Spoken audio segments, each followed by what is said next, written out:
մի գողացիր։ Այս պատվիրանն արգելում է որևէ մեկից ինչ-որ բան գողանալ, խլել կամ գաղտնի խաբեությամբ կորսել։ Գողությունն ի հայտ է գալիս հետևյալ պատճառներով. Նախ,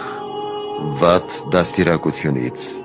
երբ մարդիկ վաղ հասակից Աստծո երկյուղով չեն կրթվում և մեծանում են առանց օգտակար մասնագիտություն կամ արհեստ ձեռք բերելու։ Ապա ծուլությունից, ցոփությունից,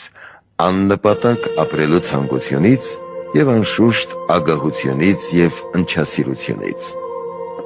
Այս չարիքից ձերբազատվելու համար պետք է նախ զղջալ արածի համար, խոստովանել և գողացածը վերադարձնել կամ ինչ-որ ձևով փոխհատուցել Տիրոջը։ Իսկ եթե հնարավոր չէ Տիրոջը վերադարձնել գողացածը, ապա լավ կլինի այն տալ մի աղքատի կամ եկեղեցուն։ Պետք է հեռու մնալ այս մեղքից և կատարել սրան հակառակ այն առաքինությունները, որ պատվիրում է մեզ Աստված՝ ողորմածություն, արդարություն, հավատարմություն, առատաձեռնություն, անշահախնդրություն,